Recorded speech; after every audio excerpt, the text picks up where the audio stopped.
they don't want music. Y'all just stuck with me right now.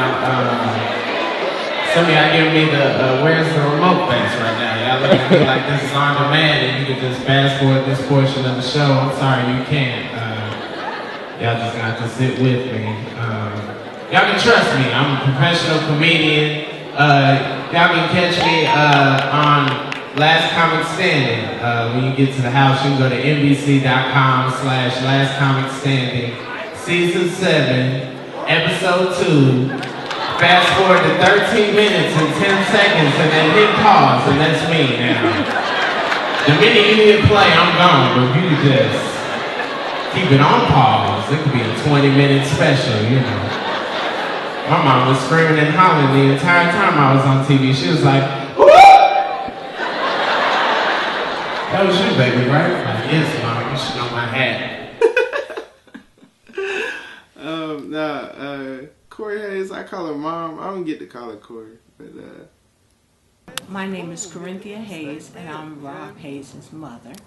And I'm currently a high school teacher in Atlanta Public Schools at Booker T. Washington High School. I attended first New York University and then State University of New York at Stony Brook out on Long Island, New York. As a teacher, I use Rob as an example of when you go to college, you have and have this exposure. You have so many options, and so I encourage my own students. I tell them this is his stage name. Look him up, you know, and you can go on Google and watch different skits that he does and so forth. And so I have a number of black male students that follow him and see where he's going with his career and then say to themselves, well, look, you know, this is an option. This is something that maybe I could do. Or if I don't want to do comedy, at least going to college, I'll have an option of doing a lot of or exploring a lot of different things. And that's one of the things I try to tell my students. And where I teach at Washington High School, that small school, is predominantly male, black male. And so therefore I have contact with a lot more black males than at a traditional high school. And so I really try to expose them to my own son and what's happened for him and what's going on in his career to help. Hopefully they could say, hey, you know, we have options here. We can do a lot of different things, you know. And of course I tell them how wonderful college is because it's one of the best times of my life. so I try to get that message across. Sure. Yes. Was it what? Or are you talking about weddings? I was.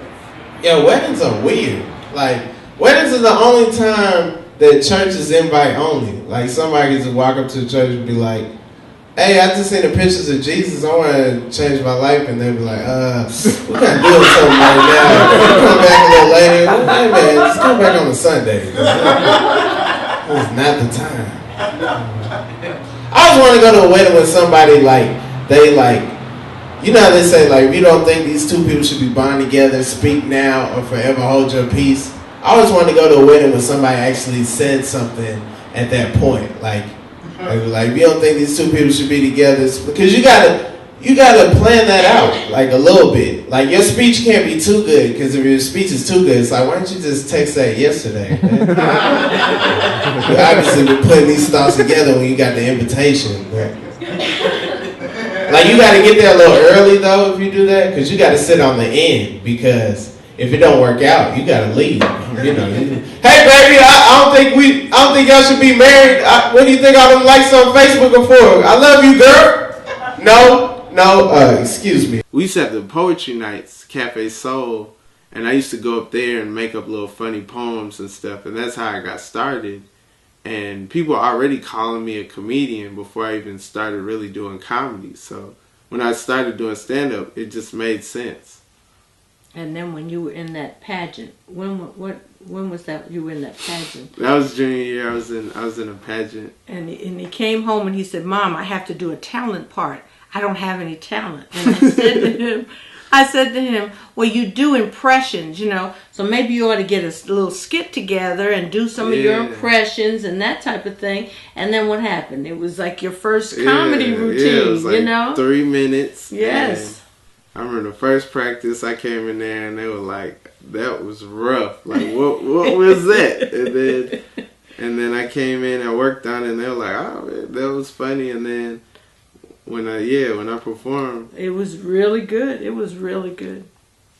Yeah. And that's when the wheels started turning, like, for real. I'm Cassandra McConnell and I'm 25 years old. I own a small business, a retail store, and it's located in Castleberry Hill in Atlanta, Georgia. I started the company when I was about 23 years old, and it quickly grew from just being an online consignment store to an actual retail location that offers designer consignment accessories and fashion jewelry, and also apparel for young women between the ages of 18 and I would say 30. Sometimes I have help, but today I'm doing it solo. So I have a certain kind of way of packaging. In college, I worked for Nordstrom for about 3 or 4 years, and right out of college, that was my immediate job so that I could pay the bills. So we had a particular way of packaging there. And also writing personal thank you notes to our customers and managing our personal book, so we would let our customers know when we have new inventory in or sales. That experience basically taught me the value of customer service and how you can, you know, have loyal customers and people are willing to pay a little bit more for better service. So that's something that I definitely am thankful for. But at the time, you couldn't tell me to be thankful for it. I was like, not really feeling working in a retail store after I spent 4 years in college. But you know, you pay your dues. Okay, so the name Hyria actually does have a lot of personal meaning for me. I took a entrepreneur class my senior year of college, and in that class we actually had to develop a business plan with a partner and execute that business by the end of the semester. And you know, I looked, and for me, I remember in high school I had this substitute teacher, and I just remember him talking. You know, I went to a school that was in the inner city, so if there's a substitute teacher, kids are being unruly, they're skipping class, they're making a lot of noise, fighting. I'm not that kind of person. I'm just kind of, you know, there to be there. So the teacher was talking, and I know kids weren't listening, but I just happened to be listening. And I remember him saying, you know, that the road to financial freedom was to own your own business. And it was something that I always thought about and I figured I'd do, but I think in that moment, my entire paradigm shifted. So during that same time, I also happened to work for a young black woman who owned her own business, a mortgage and loan company, and she had this nice fancy office. And you know, she may have been maybe a decade older than me at the time, maybe a little bit older. She had 2 homes, a couple of cars, single, and was also a mom. So, and she took care of her own mother. So I'm looking at her and I'm like, wow, you know, she does really well for herself. She's not a singer. She's not a dancer. She isn't married to some, you know, pro athlete or something like that. Like, she does pretty well and this by herself. You know, I could do that.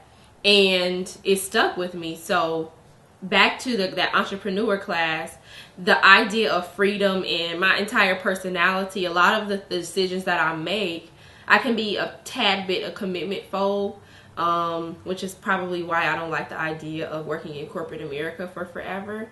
So the name Hyria, I went looking online for different meanings of freedom in other languages, and being that I'm probably of African descent, the language Swahili stuck out to me. So Hyria actually means freedom in Swahili, and that's where the whole name Hyria came from.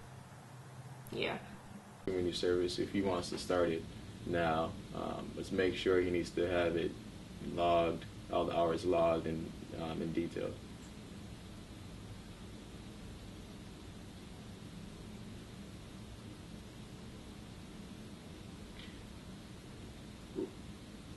Right, I believe we do have some community service logs here in the office. I'll have to double check and make sure. Yeah, we're in the government center downtown. Yeah, the tall building. That's right. And the office. Yeah, the office is on the 9th floor. It's the office of the Solicitor General.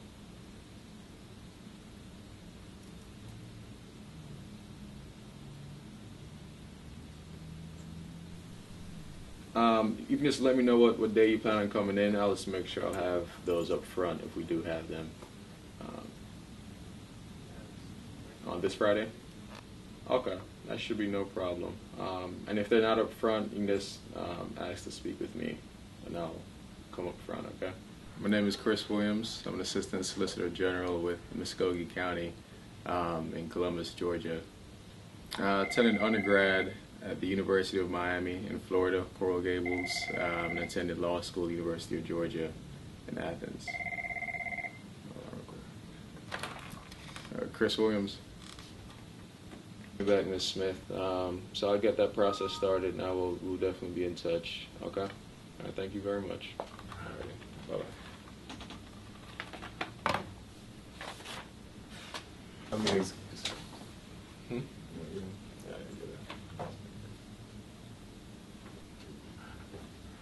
Attended University of Georgia Law School in Athens.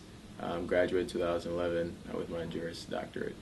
As far as a prosecutor over entertainment law, or even a criminal defense attorney, we're uniquely positioned in that we're like the gatekeepers of the justice system.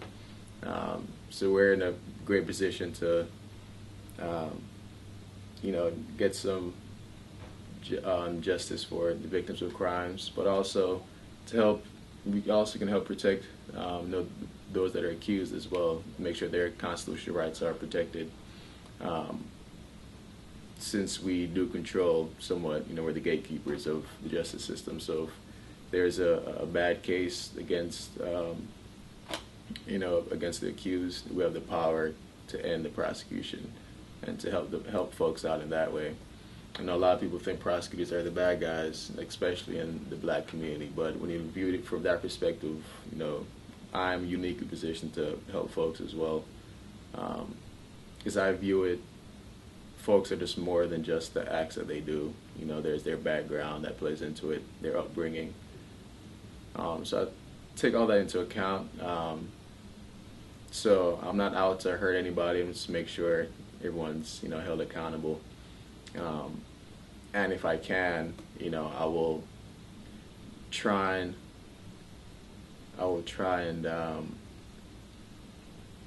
craft a recommendation that won't damage their future forever. If I can, it's a way to help a young guy that made a bad decision, I'll go for it and do it. So in that aspect, being a prosecutor is, it's a way to make an impact to the community, help preserve the quality of life of the folks that live there, but also to help people that maybe just made a bad decision one night.